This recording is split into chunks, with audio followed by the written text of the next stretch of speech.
ఇంట్లోకి ఎవరైనా చుట్టాలు అనుకోకుండా వచ్చినా పిల్లలకి స్నాక్స్ పెట్టాలన్నా ఈ ఒక్క రెసిపీ ఉంటే మాత్రం చాలండి. చాలా ఈజీగా చేసుకోవచ్చు. అలానే మంచి టేస్టీగా కూడా ఉంటుంది. అదే అండి మన ఆనియన్ బజ్జీలు.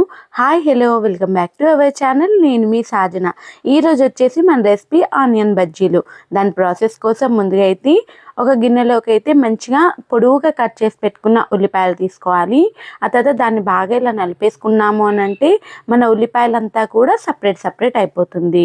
ఇలా పూర్తిగా సపరేట్ అయిన తర్వాత సన్నగా తరిగి పెట్టుకున్న పచ్చిమిర్చి, అలానే సన్నగా తరిగి పెట్టుకున్న కొత్తిమీర వేసేసుకొని అందులో మన స్పైసెస్ యాడ్ చేసుకోవాలి. కారం, పసుపు, ఉప్పు, అలానే కొద్దిగా ధనియా పౌడర్, అలానే కొద్దిగా జీరా పౌడర్, కొద్దిగా గరం మసాలా కూడా వేసేసుకొని అన్నీ ఒకసారి అయితే బాగా కలిపేసుకోవాలి.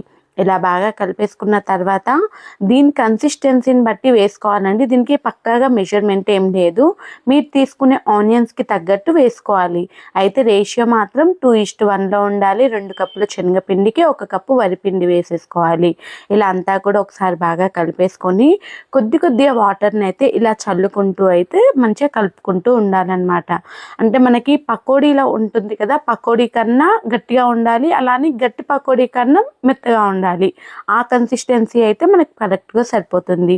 ఆ తర్వాత ఇలా బాగా కలిపేసుకున్నాక బటర్ పేపర్కి కొద్దిగా అయితే ఆయిల్ అప్లై చేసేసుకొని ఇలా కొద్దిగా తీసేసుకుంటూ మనం మసాలా వడలు ప్రిపేర్ చేస్తాం కదండి, అలానే ఇలా వడల్లాగా అయితే ప్రిపేర్ చేసేసుకోవాలన్నమాట.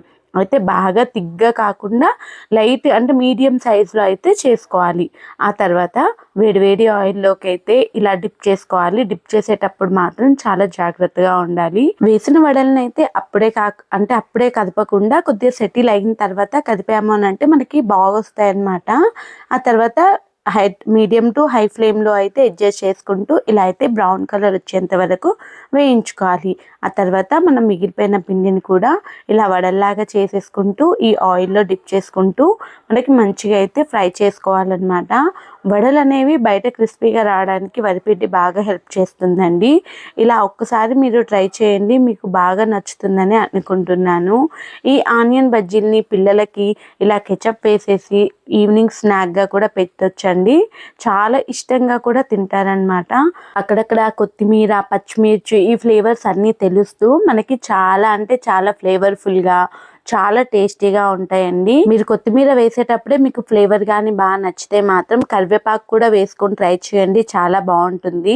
మా పిల్లలు కరివేపాకు వేస్తే అంత ఇష్టంగా తినరు కాబట్టి నేను ఓన్లీ కొత్తిమీర మాత్రమే వేసానండి. ఒకసారి అయితే మీరు ట్రై చేయండి, ఎలా వచ్చింది అన్నది నాకు కామెంట్ చేయండి. అలానే మీకు ఏమైనా రెసిపీస్ కావాలంటే మాత్రం కామెంట్ చేయడం అస్సలు మర్చిపోకండి.